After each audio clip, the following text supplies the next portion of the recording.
Hey everyone, resistance is futile, right? Well, that's the pretense. I mean, that has a double entendre in this particular article, in this particular topic that we'll be discussing, or I'll be talking about in this video.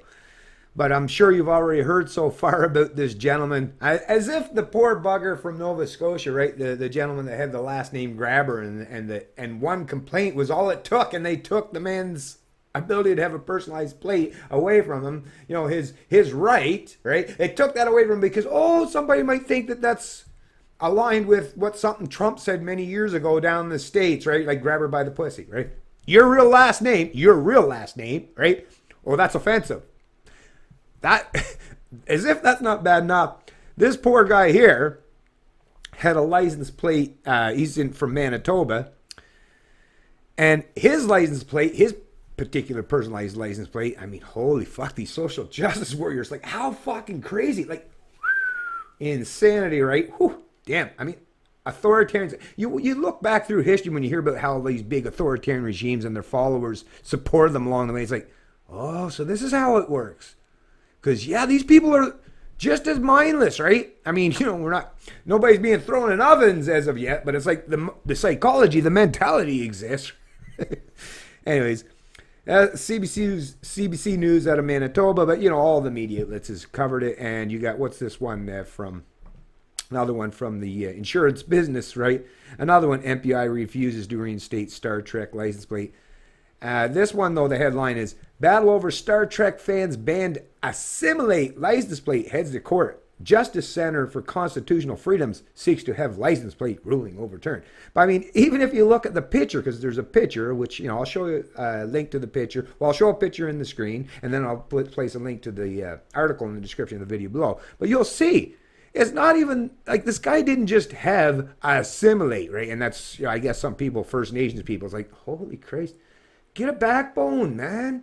You people are just way too overly fucking sensitive. Holy shit. No wonder your communities continue to stagnate and stay in this weird realm. It's like, stop. Have a little self-esteem. Stop creating this victim mentality, this victim culture, because, well, you'll forever remain victims if that's the kind of pretense that you put forth. But if you look at the picture of this gentleman's plate, okay, it's assimilate, A-S-I-M-I-L, and then 8. But it's not just the plate. He's got a frame, one of those chrome frames around the plate. It even says in big, bold green writing with a black background, "We are the Borg." And then underneath that, even as if that's not enough, right?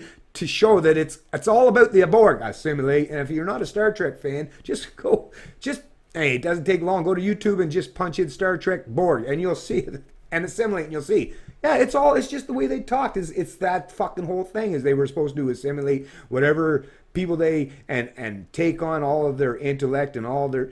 It was assimilation in the Borg, the collective. Actually, it was a great premise that Gene Roddenberry put forth about the collective versus, like, the republic or the individual kind of deal. It was actually very philosophical and principled in that kind of a stance. But anyways, let's get back to it. In addition to this, underneath the "We are the Borg," to show that it's a direct reference to Star Trek, underneath that it even says, "Resistance is futile."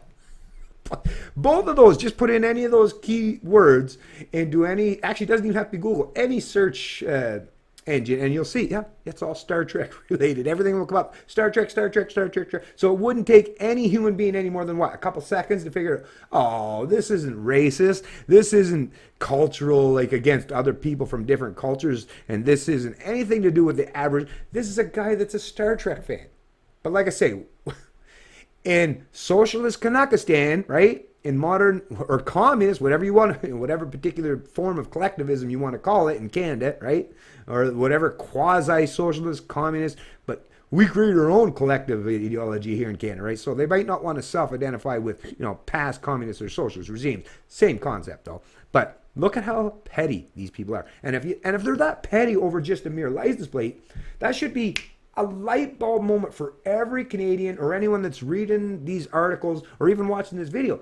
If they're that petty over a fucking license plate that's so minute, so non-offensive to The overwhelming majority of people, if they're that authoritarian in their measures towards something just as simple as that, think about how authoritarian they can be with anything that might actually genuinely offend them, that might genuinely be against their ideologies, preferences, or edicts, right? That should, I mean, to me, and I mean, I have personal experience, it's anecdotal, but a lot of people that I deal with on a regular basis, like it's not a couple, it's quite a few, but all these anecdotal experiences, they add up. And the evidence is in, folks. I mean, yeah, you live amongst, especially these, I mean, that's another thing. Look at who represents the largest bulk of the government employees nowadays. Social justice warriors, feminists, right? These collectivist types, postmodernists, cultural Marxists. These are the people that make up and represent the bulk of the central planning types that rule over the population of Canada, or at least think they rule over. In reality, they do, but there's a lot of people that find ways to try to negate and neglect these rulers, right? But the pretense is always there.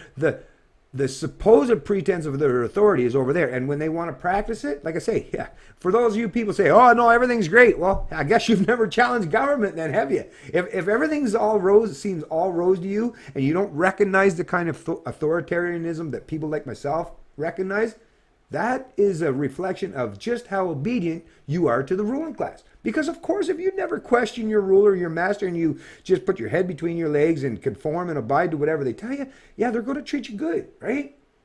That's the whole thing. That's how they keep you under their tent. But you should really be concerned and worrying about the people that aren't quite as conformist as you, because those are the people. You might be all like, hey, everything's great. But just like with that whole thing, with especially with if you go back far enough, well, first they came for them, first they came.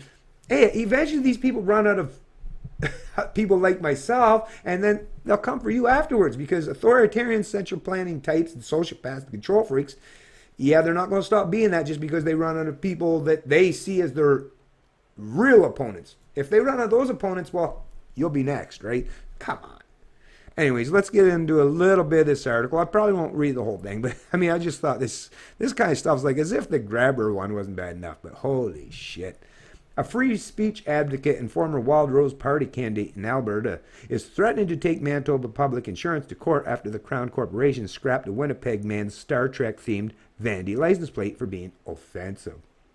Of course, you could think of much bigger violations of freedom of expression than a Vandy license plate, but it's important to hold governments to account, says John Carpe, a lawyer and president of the Justice Center for Constitutional Freedoms.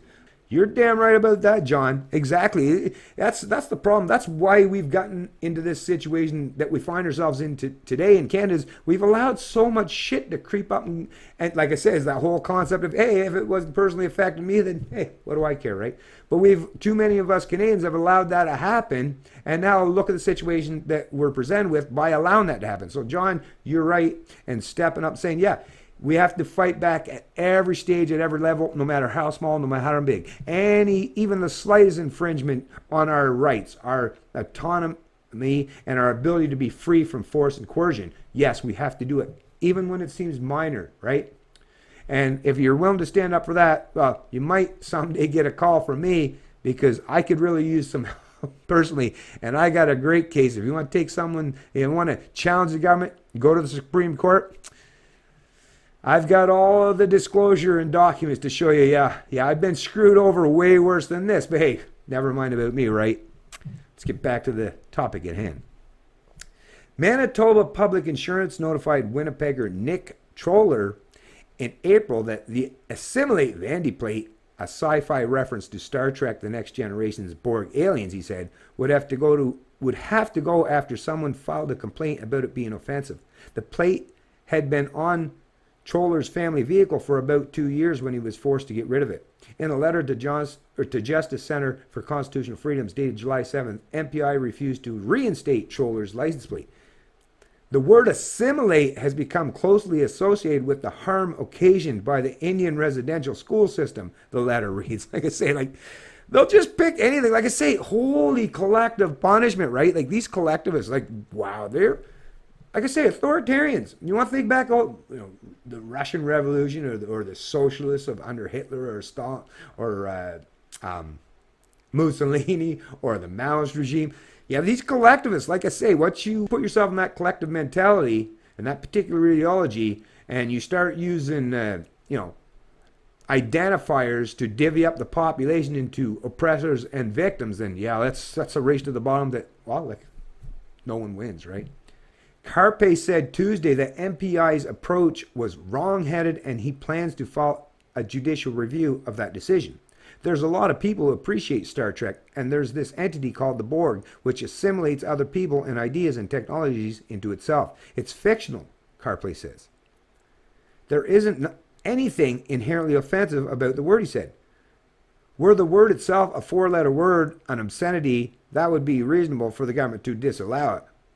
But the word assimilate in and of itself does not have any good or bad connotations, so no group has the right to take ownership of a word. But even on that, I don't necessarily agree. Even if someone used offensive language on a license plate, I mean, we just want to just use sensibility, right? But do you need government to mandate that? This is that gray area that, you got to find some serious proper balance, and the proper balance usually, if you're intellectually astute and worry about freedoms and rights, is try to err on the side of freedom more than this protecting people's sensibilities. Because, I don't like a word.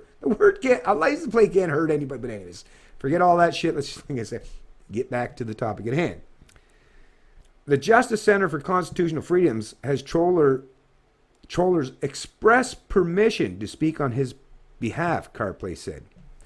Calls to Troller for comment were not immediately returned. Carpe said Troller did not want to speak with media about the planned application for a judicial review. I can understand that, because what's the media, especially the leftist collectivist media, right, that's filled with all these social justice warrior types, yeah, all they'll do is take every word that you say and use it against you, twist and distort it to the point where it'll make you sound like you're this evil, vile person. So yes, I understand why you wouldn't even want to deal with the media. That's where the media have placed themselves today. Is people have so little trust in you folks that they don't even want to speak to you or have anything to do with it, which is why they're turned to people on social media and alternative media, because hey, at least those people are going to willing to listen and be objective and treat me fairly, right? Anyways, I won't read any more of this. You get what this whole topic's about. I mean, you just know in your core, in your mind, in your heart and soul, that this is just wrong. And this gentleman should have never had to go through this bullshit. I mean, think about all the stuff he's having to go through, and what a waste of resources, time, and effort to fight this, right? But I'm glad they are.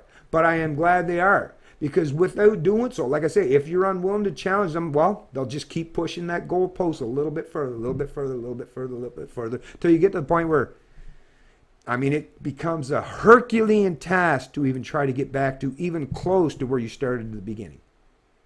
It's Canadian Libertarian, and I love liberty.